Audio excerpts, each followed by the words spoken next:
All right, everyone. Good morning and welcome to Medicine Grand Rounds. My name is Doug Leedy and I'm one of the inpatient chiefs here at UW. And it's my pleasure today to introduce our guest speaker, Dr. Dinushika Mohottige. She's currently completing her clinical and research fellowship in the Division of Nephrology over at Duke University Hospitals. She received her BA in Public Policy from Duke University, and then subsequently her MPH and MD from the University of North Carolina at Chapel Hill, and subsequently completed her internal medicine and chief residency at Duke University Hospitals. Her primary research interests include the role of mistrust, discrimination, and patient-provider communication and transplant decision-making, and also the social contextual influences of kidney disease inequalities. And she's also championed the intersectional approach to diversity, inclusion, equity-focused research, and is also a founding member of the Civility Leadership Team in the Duke Department of Medicine. So please join me in welcoming as she presents the Policy to Cultural Change, addressing the microaggressions and macroaggressions in the clinical encounter.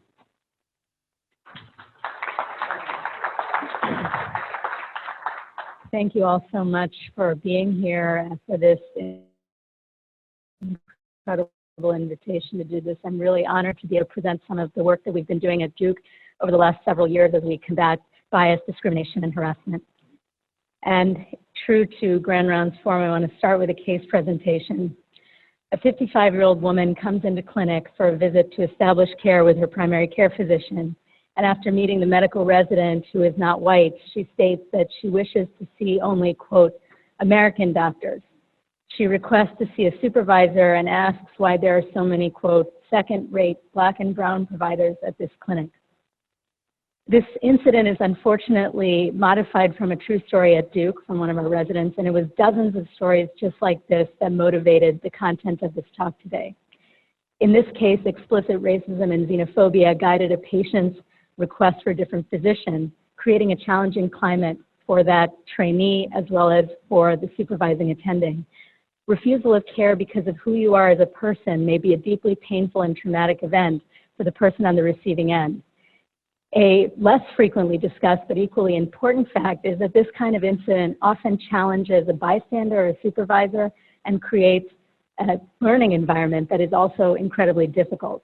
This case raises complex ethical and clinical concerns for the whole health system and challenges all of our institutional goals of promoting diversity, respect, and inclusion in everything we do.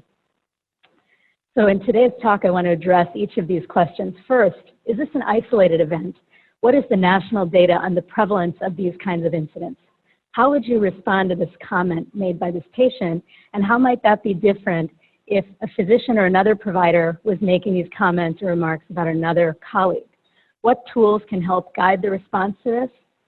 And are incidents like this missing from our broader conversations about physician burnout and wellness? And finally, how can we systematically address these events? I want to also lay a framework for how our Department of Medicine contextualizes incidents of this nature. When you think about civility as it was described by Gandhi, as not the mere outward gentleness of speech cultivated for the occasion, but an inborn gentleness and desire to do good, it's very easy to get behind this definition. Overt acts of racism, sexism, homophobia, or other kinds of oppression should be recognized as such and are not merely uncivil. But we use the term civility to describe an intended institutional environment in which equity, dignity, and inclusion can truly thrive. Incivility describes behaviors that violate norms of respect and inclusion, and while not always intended to harm a target, they violate community norms.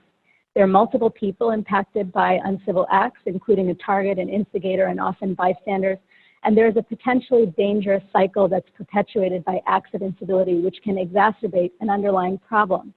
Many uncivil acts, as we know, never rise to the level of an institutional response or a sanction, even though they can have very harmful effects on a climate. And it turns out we in healthcare are not the only people having discussions about incivility. When a large PR firm surveyed over 1,000 Americans, they found that a majority of us believe we have a civility problem, and that the downstream effects of uncivil spaces include everything from leaving a job to changing the schools that your children go to, and perhaps most egregious, violence. The costs of incivility in the workplace are also substantial. This is a survey of 800 managers from 17 different sectors who reported that incivility resulted in decreases in effort at work, decreased performance and commitment to the organization, maladaptive coping, increased worry, and dampened creativity. It's important to recognize as well that incivility exists on a continuum of behaviors, which include forms of harassment and discrimination, specifically noted here, racial and ethnic slurs and intimidation, for example. And harassment and discrimination are distinguished from lower risk and less disruptive acts by their intent to harm, as well as their impact on an individual and often a whole system. The behavior exemplified in this opening case is a clear example of racism and discrimination, whether from a patient, their family, a colleague, or a coworker. These behaviors are egregious and will be the crux of this talk today. So what about the healthcare context? In the last decade, we have seen a rise in articles like this describing racism and racial harassment in the workplace. Publications from academic medicine and other major journals have made their way into the national media. In the wake of the Me Too movement, some, like this article, include stories of bias and harassment from colleagues and supervisors. Others address experiences of gender-based discrimination coming from patients, and many include commentary about the worry of shame and retaliation that are often barriers to people coming forward with their stories. We've also seen a very important extension of this conversation to include people with physical disabilities. And the conversation has also included sexual and gender minority individuals within our own workforce.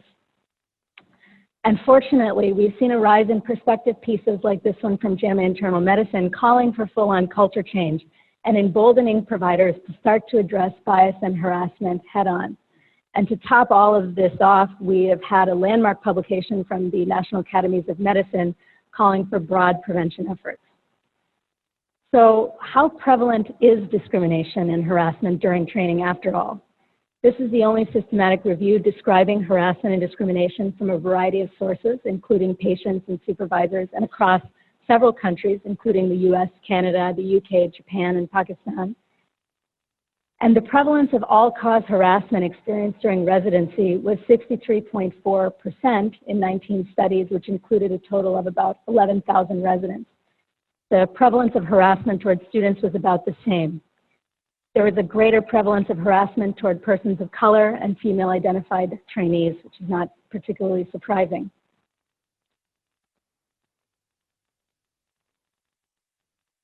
The next major paper within the academic sphere was this one. A purposeful pediatric faculty at Stanford was sampled in 2014, and lead author, Dr. Emily Whitgob herself, had encountered a patient who refused to be taken care of her intern at the time, who was Jewish, because of her religion.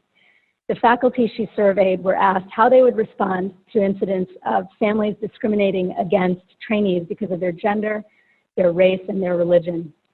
As you can see, the sample was primarily white and Asian, female, and experienced at the institution with an average history of being there for about 16 years. And remarkably, over half of these faculty reported having personally experienced discrimination.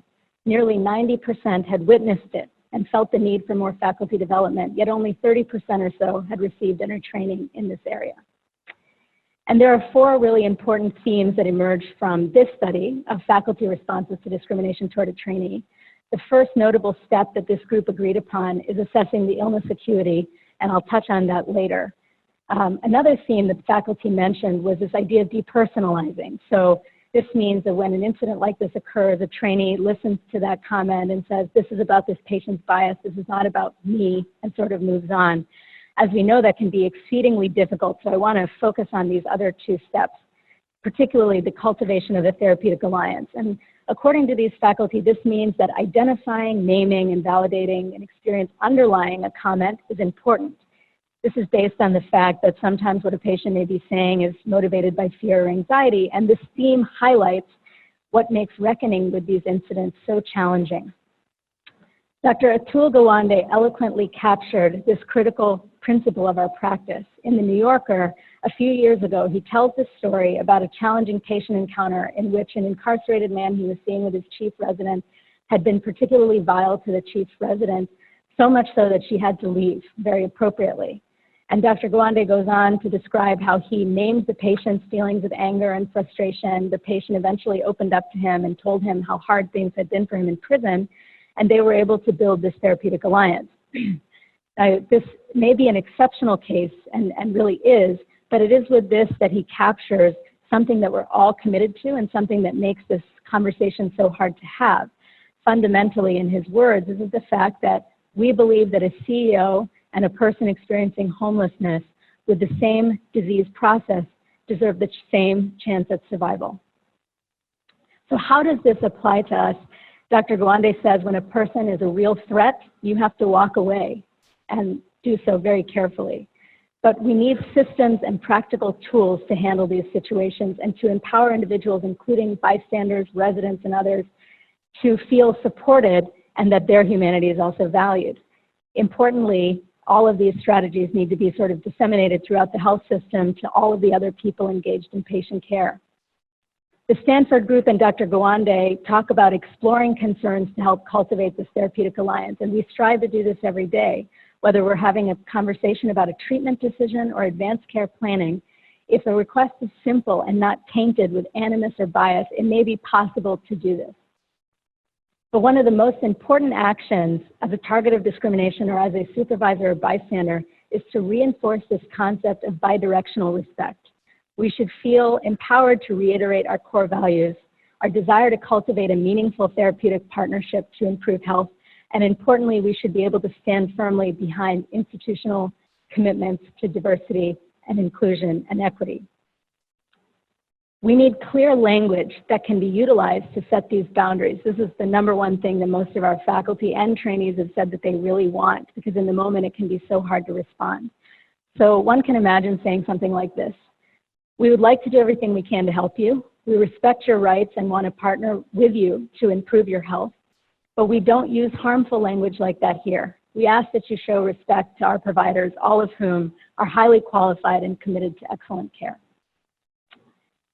So we've talked about the prevalence of these incidents and some strategies. What about the evidence about how these experiences impact underrepresented racial and ethnic minority trainees specifically? In 2018, JAMA included this important qualitative study of 27 medical residents from across the country who gathered at the National SNMA meeting. And all of these residents were asked about their workplace experiences of discrimination and support, and some of the support that they had received from their institution relating to incidents of bias. And one of the components that made this article so groundbreaking was quotes like this. A trainee, a third-generation Mexican-American resident, noted a patient saying, "Wow, you've come a long way, you know, like being a Mexican, that's just, I don't expect someone to be that well educated." And this quote highlights one of the themes that came out of these interviews, feeling like an alien in one's own land, an example of a microaggression and bias. But several other themes listed here came out of this study. These include pressures to modulate appearance and fit in. This includes language and presentation and the isolation that goes on with that. An assumption of lower status, numerous residents stating that they had been mistaken for non-physician personnel by both staff and by their own colleagues. Exoticization occurring from colleagues, inappropriate questions like, "Can I touch your hair?" Explicit bias, being denied the opportunity to care for a patient because of race or ethnicity. This is made worse by the difficulty of coping and debriefing after these events for many residents. Many described barriers to reporting discrimination because of fears of repercussion, especially if a perpetrator was a faculty member or senior resident. And finally, several participants noted being expected to perform this role of race or ethnicity ambassador at their institution, taking on all the diversity and inclusion work and that sort of thing. And what we've discovered at Duke in the last couple years is that barriers to reporting these incidents are among the most challenging to overcome. And how about faculty responses to these events? This fall, many of you may have seen this paper, which received substantial national attention, including an audio follow-up and a really beautiful commentary that is worth reading. Investigators from UCSF interviewed 50 diverse faculty, students, and residents about their encounters and experiences with patients exhibiting bias. And reports of biased behaviors were fairly expansive and ranged from everything from explicit refusal of care because of an identity domain, biased remarks, often bigoted slurs, questioning a person's experience or their clinical role, nonverbal disrespect, people remarking that they had patients with swastikas and other imagery, ethnic jokes and stereotypes, inquiries into ethnic background that question, where are you really from, and inappropriate compliments, being called honey, a lot of women talking about having sexual innuendo directed toward them. And respondents also talked about the numerous downstream effects of a lot of these comments, including self-doubt and cynicism. They talked about the emotional burden that these comments had on them. Someone said it happened with such frequency that it was demoralizing. Also, withdrawal from rotations and learning. Someone said, I'm avoiding ex-hospital because a large proportion of the patients treat women a certain way, and that has a very tangible effect. Decreased learning overall. Someone writing, the mental energy that goes into dealing with these things on your own, it makes it impossible for you to perform at your best. And finally, some people eventually saying that they just accepted these incidents as part of the daily routine. I have experienced demeaning comments most of the time. They don't mean to be hurtful, this as a strategy to sort of get through the day. And when asked about the barriers and facilitators to addressing these demeaning incidents, there were several barriers noted. Clinical care priorities. We are all so busy. There's so much to do. It's difficult in the moment to sometimes address this and debrief. A lack of clear skills and communication training. A sense of a lack of support, a lack of knowledge of institutional policies that are available to address these incidents, fears of being perceived as unprofessional, perceived ineffectiveness, feeling like even if I say something, it's not going to do anything, and then the high emotional burden. On the positive end of things, there are many facilitators to actually addressing these events, having support from colleagues, from the institution, often in the form of policy, having a sense of professional responsibility to others and colleagues, having a sense of individual ethical responsibility driving the action, the desire to want to role model these skills toward particularly younger or earlier trainees, and if the behavior was so egregious that it was impossible to not act. And this brings us back to this last and modifiable theme that the Stanford faculty wrote in their paper. When we know these incidents are so harmful and taking such a substantial toll, it's imperative that we ensure a safe learning environment for trainees. So how do we go about doing this? The experts suggest, and this is one of the most important papers I think from 2018, this one, providing tips for responding to microaggressions. Some of you may have seen this as well. And the first major theme that these authors state should happen before any clinical team meets is establishing this culture of respect, inclusion, trust, and openness. They also note how important it is to really recognize discrimination, both ranging from microaggressions to macroaggressions, as well as developing a toolkit of language that you can use in the spot to address these incidents when they occur, including the timing of when to do so. It's important to know how to communicate the impact of these kinds of comments, even toward a patient's family sometimes, to let them know, why you might need to intervene. Next, it's critically important to be able to effectively debrief with a whole team after the incident. That includes all the bystanders, including staff and students and others who may have seen this event occur. And finally, they emphasize what we know is necessary to sustain and improve these efforts, and that is practicing language and debrief and continuous self-education about bias, harassment, and structural forms of inequality. So establishing culture, how do they suggest we do that? They actually have this very nice set of language that they put out there that all of us can potentially use. I believe to learn and care for patients to the best of our abilities, we need to feel comfortable and supported in our work environments. I wish that expressions of bias never occurred, and unfortunately they do. Patients and families may say things that reveal their biases, and sometimes I myself may be the source.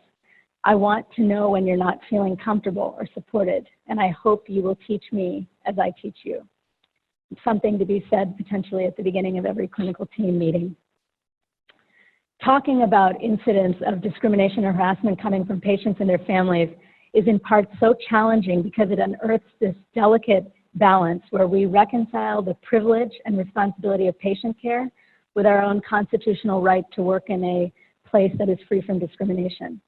The Emergency Medical Treatment and Active Labor Act is a federal law that requires us to stabilize and transfer medical emergencies regardless of ability to pay, among other factors, including this kind of harassment and toxic statement. Yet, we also know that physicians and other employees in the health system have the right to work in a place that is free from discrimination according to Title VII of the 1964 Civil Rights Act, as well as Title IX, and many other institutional policies that differ across the country. Efforts to engage in this conversation about harassment and safety in healthcare have also come from the Joint Commission and other national entities. In this Sentinel Event Alert, JCO described behaviors that undermine a culture of safety and write that workplace violence is not merely the heinous acts that make the news, but sometimes the everyday occurrences like verbal abuse and discrimination that may be overlooked. And JCO in this statement suggested that health systems need robust ways to track and respond to these events. And they warn that dismissal of these events may set the stage for escalation and more serious downstream effects. And I also want to highlight how some health systems, including the Veterans Administration, have tackled this. And they've been doing this actually for now many, many decades with a very systematic response. In fact, this year, the VA released the Stand Up to Stop Harassment Declaration, which includes several items here and many more. And here they make clear the importance of bystander intervention, culture change, recognizing the power dynamics and fear of retaliation that sometimes get in the way of reporting. Yeah, you may have seen this at your own VA. We had these signs go up this year, and actually many, many people were pleased by this. And in many ways, JCO's statements and the new VA declaration highlight the need to consider the broader impact of the incidents that we've been talking about this morning. So what is that impact? This is a piece of art from a Stat News article that was inspired from a survey of physicians in which 59% said that they'd heard offensive remarks at work about a personal characteristic within the last 5 years. And a leading expert on this topic, legal scholar Kamani Paul Emile, who wrote one of those JAMA Internal Medicine articles, she writes, for many minority healthcare workers, expressions of a patient's racial preferences are painful and degrading indignities, which cumulatively contribute to moral distress and burnout. And as you can imagine, the same could be said if you, instead of the word race, substituted the words religious identity, sexual orientation, gender identity, veteran status, or any other identity domain into this sentence. Many of you have also seen the work done by Dr. Tate Shanafelt and others. This 45.8% rate of burnout among US physicians has actually risen to above 50% as of 2014. And Dr. Shanafelt is one of many who has written about how rising rates of burnout have had negative effects on patient care, as well as our workforce. Dr. Shanafelt describes burnout as a work-related syndrome in which individuals feel emotional exhaustion, a low sense of personal accomplishment, and depersonalization. These three constructs, as well as the others you see on this slide, not in any particular order, may contribute. Nowhere on this slide is discrimination or harassment noted, but it is not difficult to understand how these experiences contribute to stress, emotional exhaustion, and a lack of sense of control at work. To hit this point home further, when we use a health equity framework, it's easy to recognize the link between discrimination and health outcomes. Stark racial and ethnic health disparities are well documented. We see this in infant mortality, self-assessed health, life expectancy at birth, and notably psychological distress, among a range of other outcomes.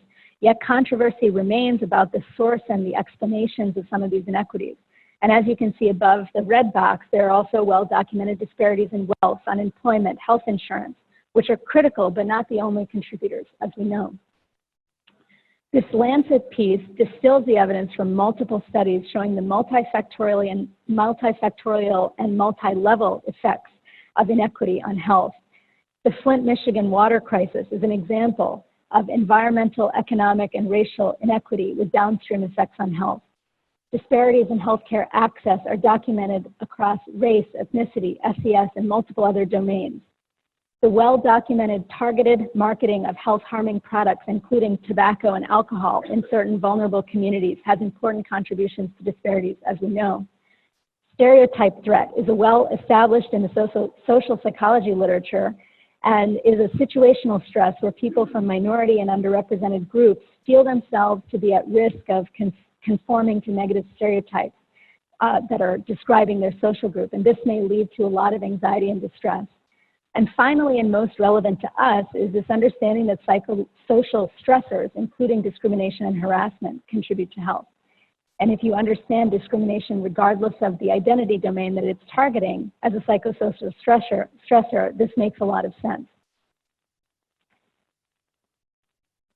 The impact of discrimination, and specifically racism, has been well documented in adults. This is a systematic review of over 138 quantitative population-based studies on self-reported racism and health. And a majority of studies find significant positive associations between self-reported racism and mental health, including anxiety and depression, as well as health outcomes like hypertension and low birth weight. Further evidence of this, an example that discrimination matters in health is shown in this study using data from MESA, population-based multi-ethnic cohort. The authors here looked at lifetime discrimination that was not specifically associated with race across six different life domains in relation to incident cardiovascular events like MI. Persons reporting lifetime discrimination in 2 or more domains versus none had increased cardiovascular risk after adjustment for race, ethnicity, and sociodemographics in Model 1, health behaviors like smoking in Model 2, traditional cardiovascular risk factors like diabetes and dyslipidemia in Model 3, and after controlling for chronic stress and depressive symptoms in Model 4. The addition of these stresses over time is also really important and may be captured in a measure like the allostatic load. This is further conceptualized in something called weathering. This theory may help us understand how stressors have cumulative effects over time. And in this work, the authors note, using NHANES data, that Black individuals may experience early and deleterious health outcomes because of the cumulative impact of adversity and coping with adversity. So why does all of this matter to all of us, not just the individuals who are disproportionately having these experiences or burdened by these experiences? From social psychology and workplace literature, we learn that bystander stress, including that around witnessed racial or ethnic harassment, may parallel the stress that is experienced by a target of harassment. The same phenomenon of bystander stress is seen in relation to gender discrimination. This is important work from a federal circuit court where men and women were reporting worse well-being and health and workplace satisfaction when they encountered gender-based discrimination within the workplace. So I've spoken a lot about problems that exist already, and what I hope to charge everyone with is an understanding that our path toward equity and inclusion includes all of us, including you, and it includes all of us taking action. And the key core guiding principle underlying a lot of the work that we've done at Duke has been reinforcing this culture of respect and inclusion with our patients, with each other, with everyone that we work with in the university. And our path forward must involve engaging in productive conversations that acknowledge that these issues don't just apply to race and gender, but also age, religion, veteran status, sexual orientation, gender identity, gender expression, ability, citizenship, pregnancy, health status, mental health status. For all of us and for our patients, we know that our identities are complex and multifold, and our solutions should acknowledge this diversity and our mutual humanity. With that, I want to share a little bit about what we've been doing at Duke, and I've been really privileged to have the opportunity to be part of this team, which has led a lot of the efforts at Duke to understand and address these issues over the last 2 years. You see here our leadership team includes current and former department chair, as well as our internal medicine program director, as well as the vice chair for faculty development and diversity, and Ada Gregory, who is the leader of a lot of the training that I'm going to be talking about. And at Duke, to tackle these issues, what we did was develop a program in which faculty, residents, and fellows are trained to provide informal support to any person who has experienced harassment or bias within the medicine department. And they help explore options for intervention or reporting whenever safe and appropriate. including through existing venues like a peer-to-peer mentoring program, or even addressing harm one-on-one. Sometimes they allow for individuals to explore their options of reporting through the Office of Institutional Equity. And ultimately, the goal for each of these trained champions is to model a departmental commitment to addressing the harm that these incidents cause globally. And after a call went out in spring 2018, we recruited this first cohort of civility champions. But notably, this effort has actually expanded throughout the Department of Medicine, and our chair has been trained in this exact process, as have all of the division chiefs, multiple program directors and associate program directors, multiple junior and senior faculty from across divisions, fellows and residents. And as of January 2020, we've completed the second cohort of training. We have 50 total trained individuals who serve in this champion role.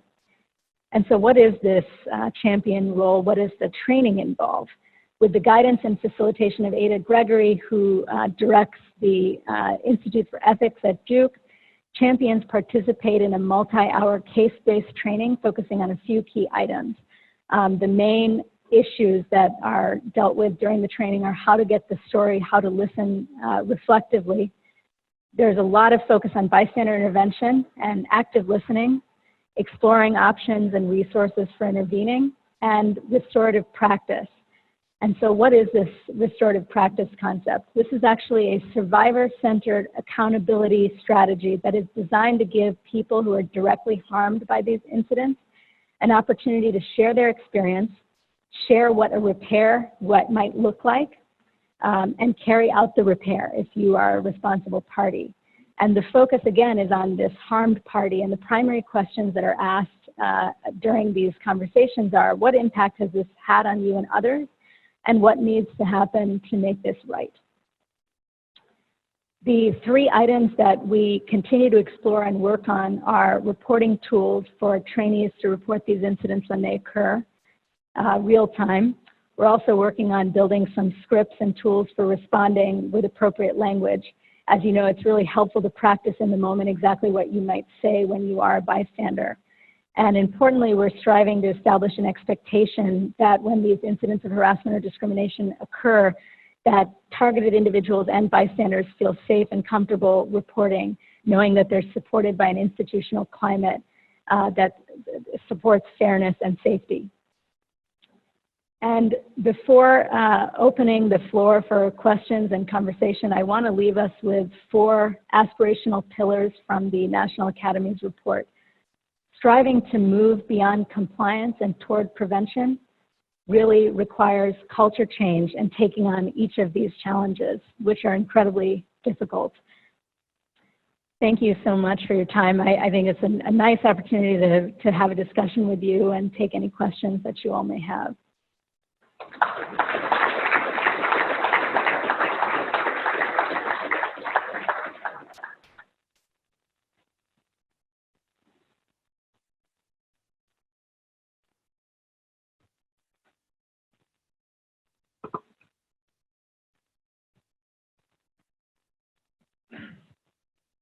Hi, thank you so much for that wonderful talk. I think it's such an important topic.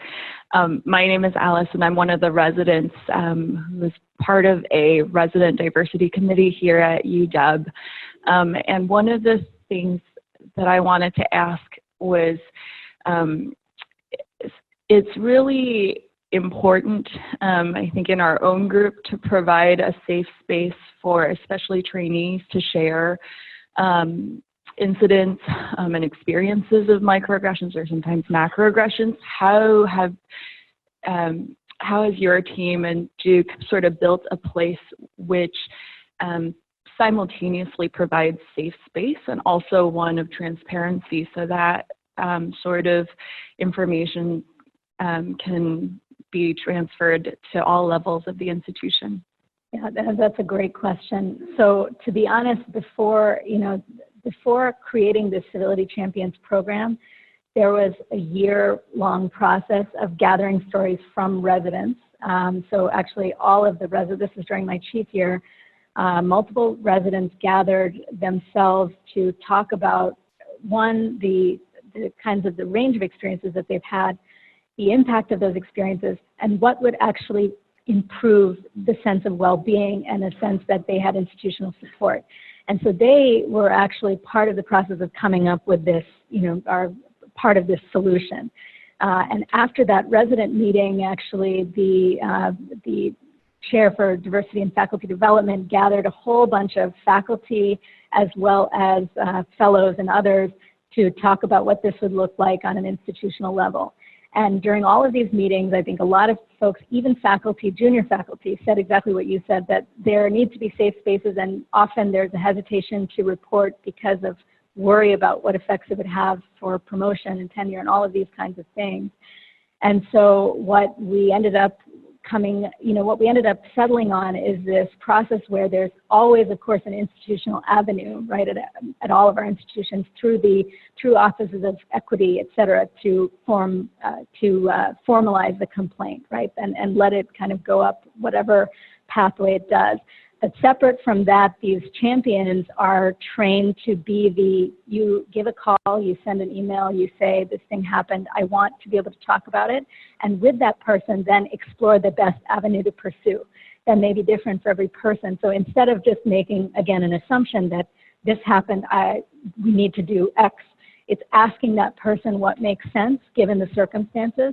And in some cases, allowing for the person who's the target of this to determine a response, including their own addressing this incident with whoever caused the harm, right? So it's like giving them a sense of a safe space where they can fully share the experience and have a supportive person on the other end giving a sense of the options for responding.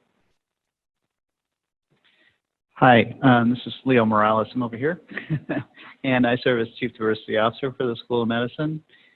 Thank you for a great talk.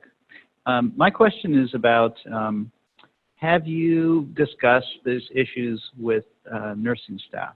So we had a conversation about these type of issues about a year ago at the VA, and it included nursing staff who I think have been dealing with these kind of issues for a very long time and had some really great tools and suggestions for dealing with sort of micro and macroaggressions. I'm wondering if you drew on that literature or involved nurses in your work and your research.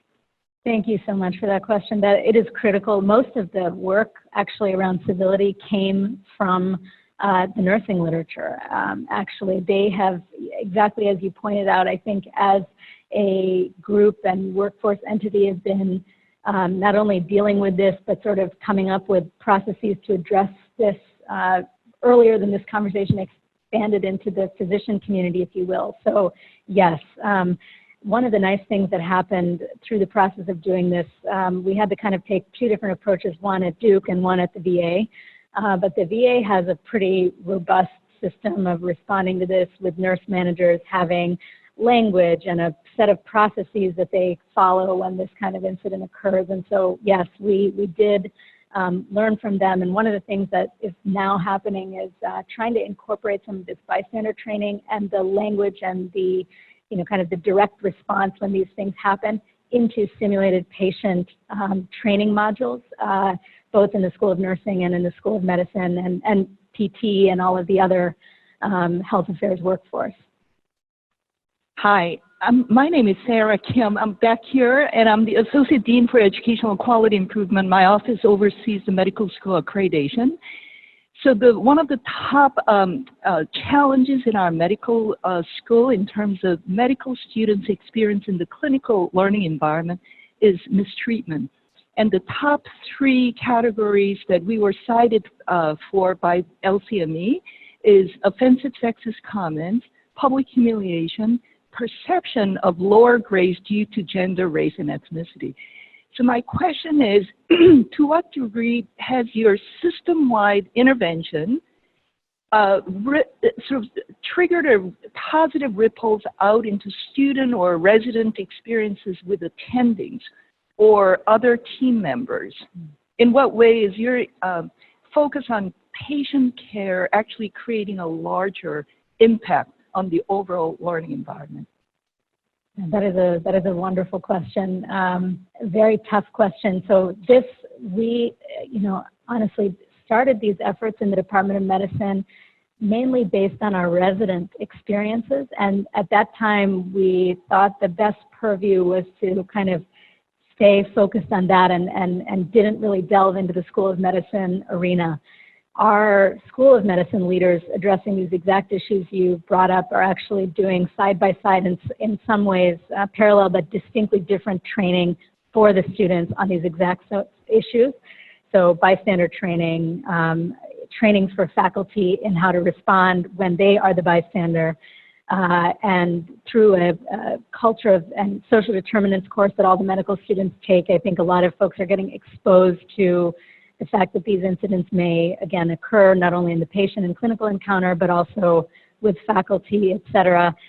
There are, at our institution, there's an ombudsperson, of course, for these types of issues that arise for both students and then separately for faculty and trainees. And so we've been kind of separate, but kind of aligned in the ultimate goal.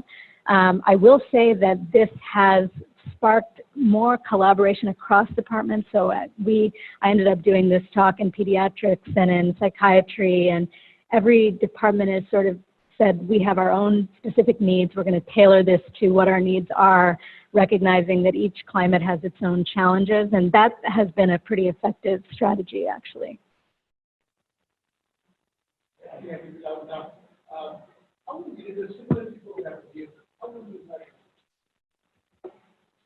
Excellent question, and one that we're really struggling with in the sense that, so a few things.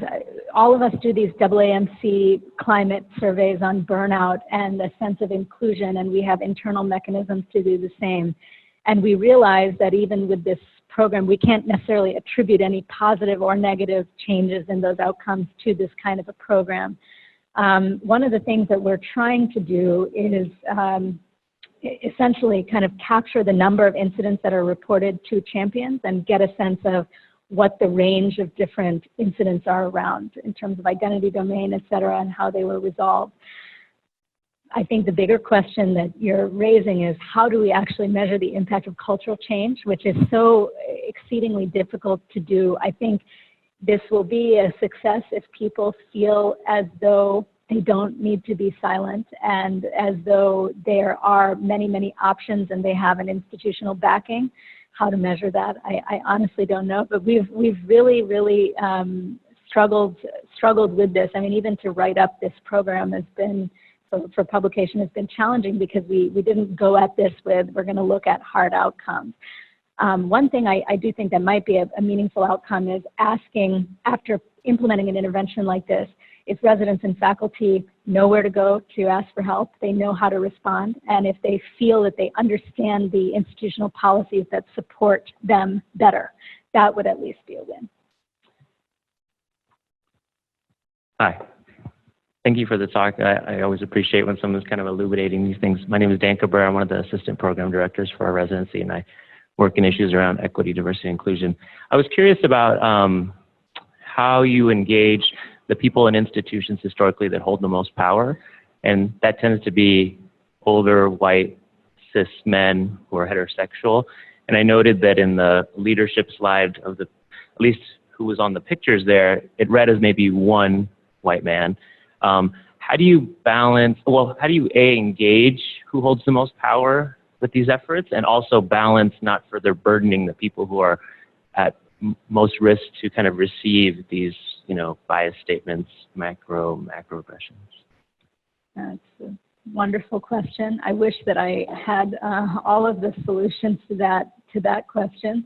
I will say, so one of the things that we tried to appeal to is the sense that everybody has a stake in this, and that's why we, even in this presentation, try to present some of the data on the impact of being the bystander. If you don't experience these things every day or often, as you know, I think it's sort of this invisible occurrence.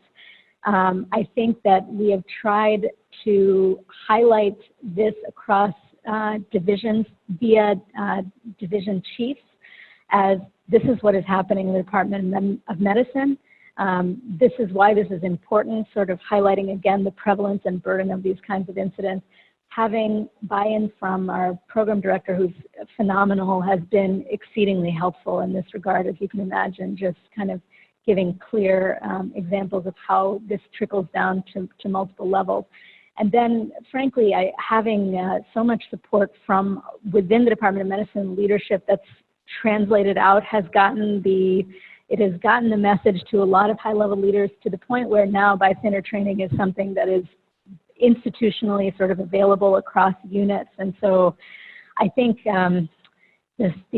getting the hearts and minds to change is often via hearing the stories of the impact that it has and having a sense that everybody has a role in mitigating that impact. And being an ally who does stand up, that is not only something that's vitally important for the health of our organization and the care that we give, but really should be an expectation that no one is immune from. So we've kind of tried to use messaging, like that to get this to have wider appeal. Hi, I'm Anisha. I'm an intern. Thank you so much for this wonderful talk. A lot of what you had discussed really resonates, I'm sure, with a lot of trainees. I really appreciated the messaging that you kind of rehearsed to prepare for trainees who are in situations like this. And I wonder how your institution has approached incidents of microaggression among other members of the team, whether those are non-physician or other like supervising members of the team. Yeah, so that the champions are trained actually to address incidents even when they're not coming from patients or families, but also from other folks, whether they be staff or faculty, et cetera. And so that we did it in this way of having this champion, again, from across multiple divisions, so that everybody felt like they had someone they could talk to. Some of the champions are actually other residents and other fellows. As I know is the case for many residents, there's this fear of sometimes escalating something because you don't want the repercussions of not getting a fellowship or not being able to stay on as faculty, et cetera. These are the kinds of things that we've heard. And I think having the champion there is helpful in that they feel that their story is really heard and validated. But there's often some language. The champions are trained to provide that person some language to sometimes even address the incident head on with who, even if it was a staff person or someone else who made the comment. And that can be very subtle. That can be, not as subtle. And I think one of our hopes in measuring, the number of incidents that the champions respond to is trying to determine, are there particular areas or divisions or departments, et cetera, that are areas of need where we need to kind of focus our attention as an institution.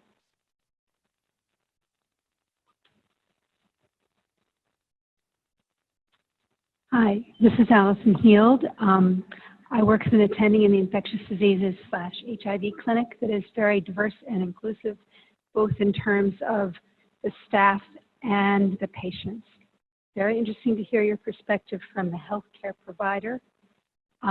What do you do when patients express a preference for seeing a female provider, or a gay man who says, I'm fine with you as a female provider, but when I need to see a therapist, it needs to be a gay man therapist for me to be able to relate?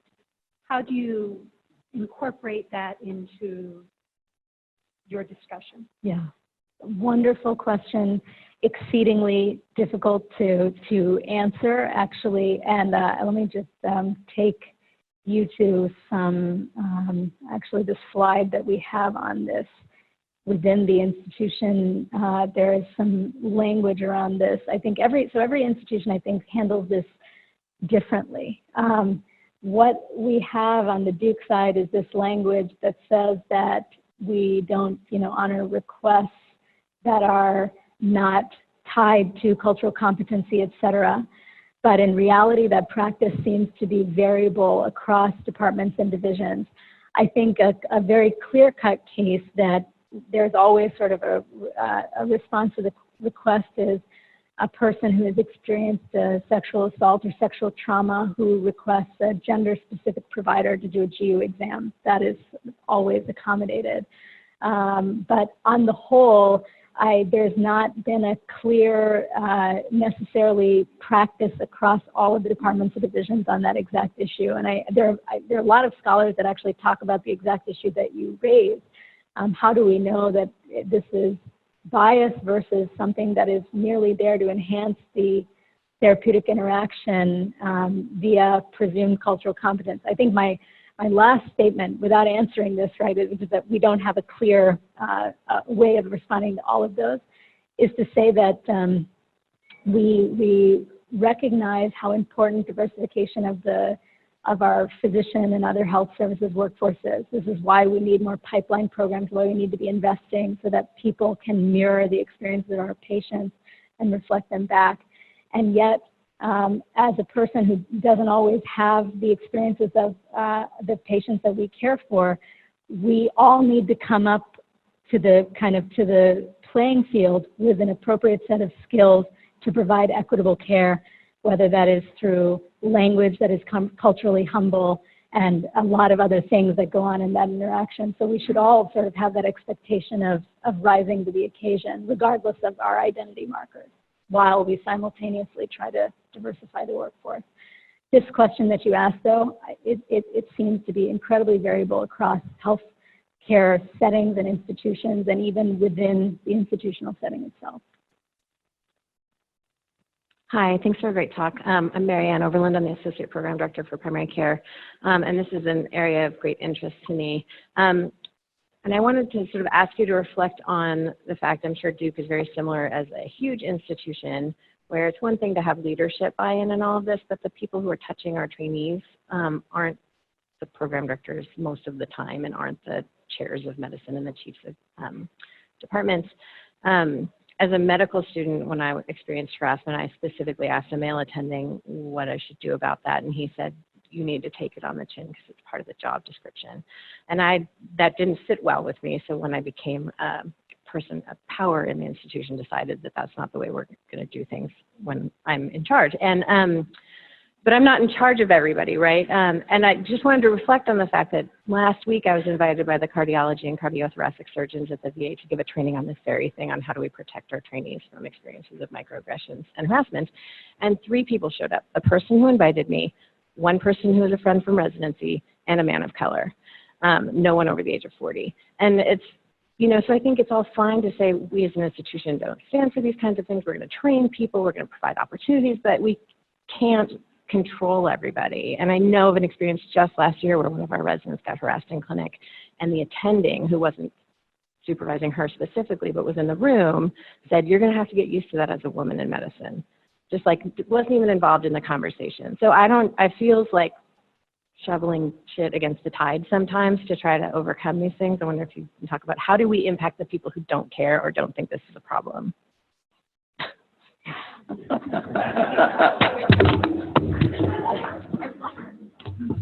Lost the mic for that one conveniently.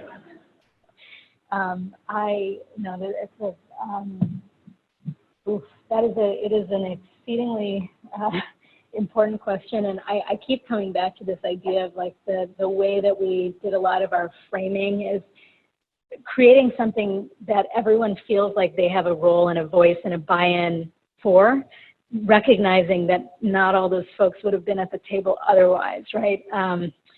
I think it's one thing to display the profound harm that this causes via numbers and all of these horrifying statistics and actually talking to people, but I do think one of the things that has been very heartening is that sometimes our faculty, they know that the champion program exists, right? And they haven't themselves been trained, but something happened and they know that they need help to deal with it. And so now, instead of just saying, I don't know, they say, well, there's this program, I want to connect you to this champion.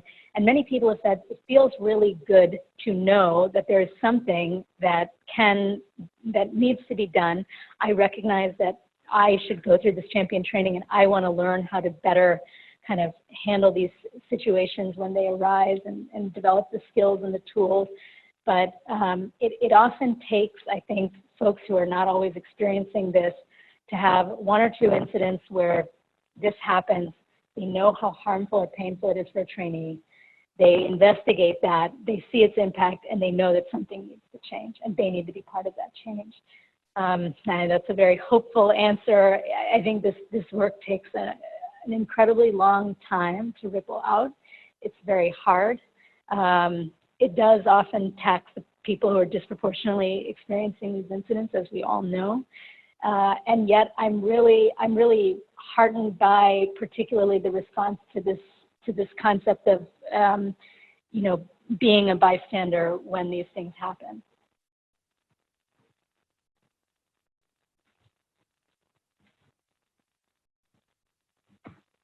Hi, I'm Carl Myers. I'm a medical oncologist on the business side of healthcare now.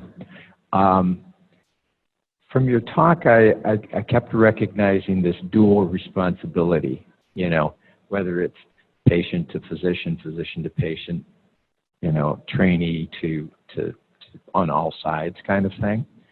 And I was tangential to a process that was happening in one of a national clinic that's very well known. Their lawsuits were going up, and what they decided to do was to create a patient-physician contract that was fairly distinct about the responsibilities on both sides, and then also had some teeth to it, which basically said, we're not going to settle. We are never going to settle. We're going to take everything, you know, whatever. And there, you know, everything got better. The patients knew how to act. The physicians were reminded how to act. And the lawsuits went down. Easy metric. So I see a lot of parallels in how you can approach this with something in the elevator, for instance. Yeah, absolutely. Thank you for bringing that up. So, you know, we describe mainly this civility champions training, and in this talk, that's what I spent the bulk of the time on. But we recognize that in order for this kind of work to have real institutional impact, it means also addressing the policies, whether they are policies like this or more specifically policies around patient responsibilities and patient rights.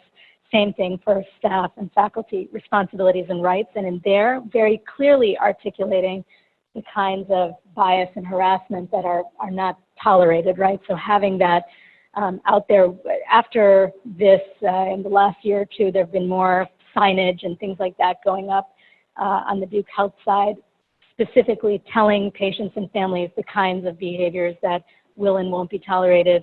The University of Virginia has done a really beautiful job with similar work, actually, and have some signage in the front that take a very positive approach, saying how essentially that they are a welcoming environment of all these folks. UCSF has similar really nice language around that inclusive kind of diverse healthcare environment bit.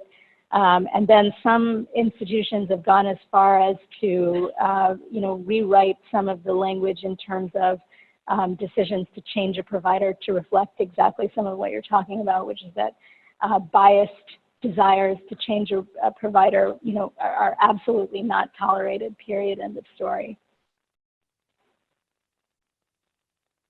All right. Thank you again for that wonderful and important discussion. Let's give one more round of applause.